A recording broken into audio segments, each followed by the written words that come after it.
இந்த விஷயத்தில் இந்திய அரசியலமைப்பு சட்டம், உச்சநீதிமன்ற தீர்ப்புகள் மற்றும் அரசியல் மரபு கான்ஸ்டிடியூஷனல் கன்வென்ஷன் 3ஐயும் சேர்த்து பார்க்க வேண்டும். இந்த விஷயத்தில் என்றால் எந்த விஷயம்? எக்ஸாக்டா கரெக்ட். இன்று தமிழ்நாடே பேசிக் கொண்டிருக்கிற திரு ஜோசப் விஜய் அவர்கள் முதலமைச்சராக பதவியேற்பாரா அல்லது சட்டத்திற்கு புறம்பான செயல் நடக்குமா என்பதனை பற்றி தான் இப்போது பார்க்க போகிறோம். அரசியலமைப்பு சட்டம் என்ன சொல்கிறது? இதற்கு முந்தைய தீர்ப்புகள் என்ன சொல்லி இருக்கின்றன? இவ்வாறு நடந்த ஒரு விஷயத்துல நம்மளுடைய இந்தியாவில் அரசியலமைப்பு சட்டத்தின்படி என்ன சொல்லப்படுகிறது? இதற்கு முந்தைய தீர்ப்புகள் எவ்வாறு வழங்கப்படுகின்றது? இதற்கு சட்டத்தில் இடம் இருக்கிறதா என்பதனை சட்டப்பூர்வமாக பார்ப்போம். சுருக்கமாக சொல்ல போனால், ஆளுநர் யாரையும் முதலமைச்சராக அழைக்க முழுமையான ஆதரவு கடிதங்களை கட்டாயமாக முன்பே கேட்க வேண்டும் என்று அரசியலமைப்பு சட்டம் எங்கும் சொல்லவில்லை. அதே நேரத்தில் என்னிடம் பெரும்பான்மை இருக்கலாம் என்ற வெறும் வாய்வழி கூற்றை மட்டும் வைத்து உடனே பதவி பிரமாணம் செய்ய வேண்டும் என்ற சட்டமும் சொல்லவில்லை. ஆளுநருக்கு ஒரு அளவு டிஸ்கிரெஷன், தன்னிச்சை மதிப்பீடு இருக்கிறது. அதாவது அவர் தன்னிச்சையா சில முடிவுகளை எடுக்கலாம். ஆனால் இறுதியான பெரும்பான்மை சோதனை நடைபெற வேண்டிய இடம் சட்டசபை தரை, ஃப்ளோர் ஆஃப் த ஹவுஸ் தான், ராஜ்பவன் அல்ல. இதையே பல உச்ச நீதிமன்ற தீர்ப்புகள் மீண்டும் மீண்டும் கூறியுள்ளன. அரசியல் அமைப்பில் என்ன உள்ளது? ஆர்டிகல் 164 முதலமைச்சரை ஆளுநர் நியமிப்பார். ஆனால் அரசியல் அமைப்பில் எந்த சூழலில் யாரை முதலில் அழைக்க வேண்டும் என்று விரிவான நடைமுறை எழுதப்படவில்லை. அதனால் அரசியல் மரபுகள் பிளஸ் நீதிமன்ற தீர்ப்புகள் இரண்டும் முக்கியமானதாக கருதப்படுகின்றன. முக்கியமான சட்ட கோட்பாடு என்னவென்றால், majority must be tested on the floor of the house. அதாவது பெரும்பான்மை இருக்கிறதா இல்லையா என்பதனை தீர்மானிக்க வேண்டிய இடம் சட்டசபை, ஆளுநரின் அலுவலகம் அல்ல. இந்த கோட்பாடு மிக வலுவாக கூறப்படுகிறது. இதற்கு முன்பாக எஸ்.ஆர். பொம்மை விஸ் யூனியன் ஆஃப் இந்தியா இந்த வழக்கில் உச்சநீதிமன்றம் கூறியது, ஆளுநரின் சப்ஜெக்டிவ் சாட்டிஸ்பேக்ஷன் மட்டும் போதாது, எம்எல்ஏ ஆதரவு உண்மையா என்பதனை நிரூபிக்க வேண்டிய சரியான இடம் சட்டசபை, ஃப்ளோர் டெஸ்ட் தான் ஜனநாயக முறைப்படி. ஆனால் இங்கே ஒரு முக்கிய வேறுபாடு உள்ளது.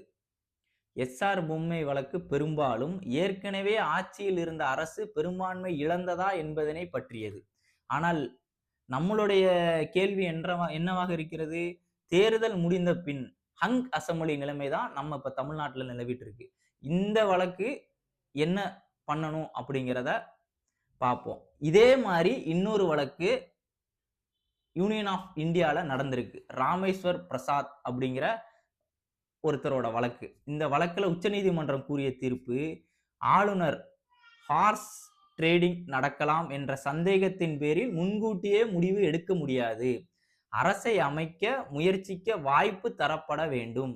ஆளுநரின் மதிப்பீடு பிரைமா ஃபேசி மட்டுமே, இறுதி சோதனை ஃப்ளோர் டெஸ்ட் தான். அப்படியானால் ஆளுநர் இந்த 118 பேருக்கு ஆதரவாக கடிதம் கேட்கலாமா? சட்ட ரீதியாக சில ஆதாரங்கள் கேட்கலாம். உதாரணம், கூட்டணி கட்சிகளின் கடிதம், சுயேட்சை எம்எல்ஏ ஆதரவு அறிவிப்பு.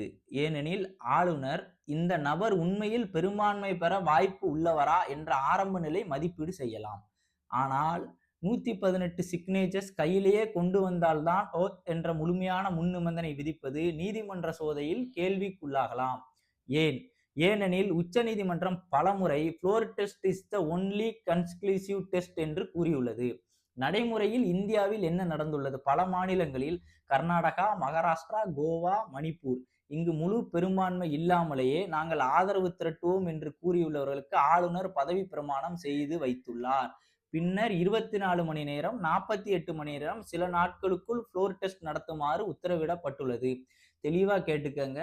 இந்தியால சில மாநிலங்கள்ல கர்நாடகா, மகாராஷ்டிரா, கோவா, மணிப்பூர் 4மே பாஜக ஆளுகின்ற தற்போது பாஜக ஆளுகின்ற மாநிலங்கள்.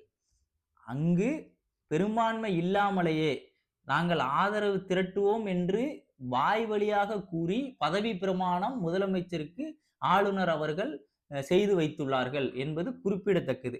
பின்னர் முதலமைச்சராக பதவியேற்ற பிறகு 24 மணி நேரமோ அல்லது ஒரு 48 மணி நேரமோ நேரம் கொடுத்து அதுக்கப்புறம் உங்களோட பெரும்பான்மையை வந்து ஃப்ளோர்ல வந்து நீங்க நிரூபிக்கணும். இதுதான் இந்தியால நடந்திருக்கு. சர்க்காரியா கமிஷன் இதுக்கு முன்னாடி நடந்த நடைமுறை மரபு இது வந்து நம்ம அரசியலமைப்பு சட்டத்துல என்ன சொல்லியிருக்கு, இதுக்கு முன்னாடி நடந்த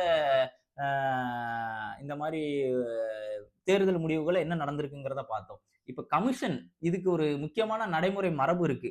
இது அந்த சர்க்காரியா கமிஷன் அப்படிங்கிறவங்க என்ன பரிந்துரை பண்ணியிருக்காங்க அப்படின்னா, ஹங் அசெம்பிளி என்றால் ஆளுநர் பொதுவாக தெளிவான பெரும்பான்மை கூட்டணி, தேர்தலுக்கு முன் கூட்டணி, மிகப்பெரிய தனி கட்சி பிளஸ் ஆதரவு, தேர்தலுக்கு பின் கூட்டணி, இவர்களில் அதிக ஸ்திரதித்தன்மை உள்ளவரை அழைக்கலாம். ஸ்திரதித்தன்மைனா அதிகமான மெஜாரிட்டி இருக்கிறவங்க அழைக்கலாம். அதாவது சிங்கிள் லார்ஜஸ்ட் பார்ட்டிக்கு தானே முழு உரிமை என்று சட்டம் சொல்லவில்லை. ஆனால் அவர்களுக்கு வாய்ப்பு தருவது ஒரு வலுவான அரசியல் மரபு.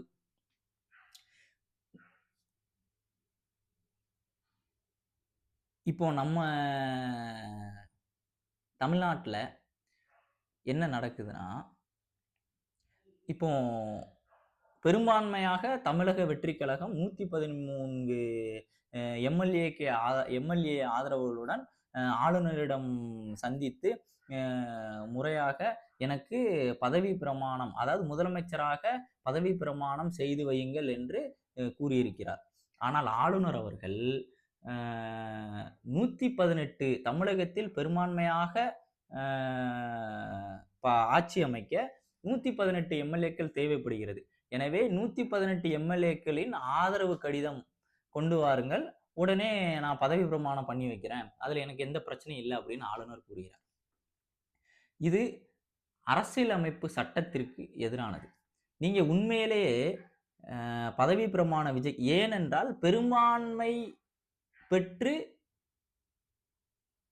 முன்பு நிற்கக்கூடிய ஒரு கட்சி தமிழக வெற்றி கழகம். இதே மாதிரி இல்லைன்னா இதற்கு பக்கத்திலேயாவது பெரும்பான்மை இருக்கிற கட்சிகள் எதுவும் தமிழ்நாட்டுல ஜெயிக்கல. சரி, அப்படி ஜெயிச்சிருந்தா நம்ம வந்து இதை ஒரு கேள்விக்கு உண்டாக்கலாம். ஏன்னா இப்ப 113 இவங்க வச்சிருக்காங்க, இதுக்கு பக்கத்திலே இப்போ ஒரு 100 சீட்டோ அல்லது ஒரு 105 சீட்டோ ஒரு கட்சி பெற்று வாக்கு வங்கி பெற்றிருந்து எம்எல்ஏக்களை வைத்திருந்து அவங்களும் ஆட்சி அமைப்பதற்கு உண்டான சூழ்நிலையில் இருந்தாங்க அப்படின்னா, இப்போ ஆளுநர் அவர்கள் வந்து இதை காலம் தாழ்த்தலாம், இல்லைன்னா நான் உங்களுக்கு பதவி பிரமாணம் செய்து வைக்க மாட்டேன் அப்படிங்கிறத வந்து சொல்லலாம். பட் ஆனா இங்க வேண்டுமென்றே ஆளுநர் அவர்கள் முதலமைச்சருக்கு பதவி பிரமாணம் செய்து வைக்க இழுத்தடிக்கிறார் என்பதனை பார்க்க முடிகிறது. இதுதான் அரசியலமைப்பு சட்டம் சொல்லுது. இந்திய ஜனநாயக மரபுப்படி அரசியலமைப்பு சட்டத்தை காக்க என்ன பண்ணணுமோ அதை மத்திய அரசாங்கமும் மரியாதைக்குரிய திரு ஆளுநர் அவர்களும் பண்ணணும். இல்லை என்றால் தமிழகம் தன் வழியில் பயணிக்கும் ஜனநாயக முறைப்படி. தேங்க்யூ. நான் உங்கள் மக்களின் குரல் ஜோன்ஸ்.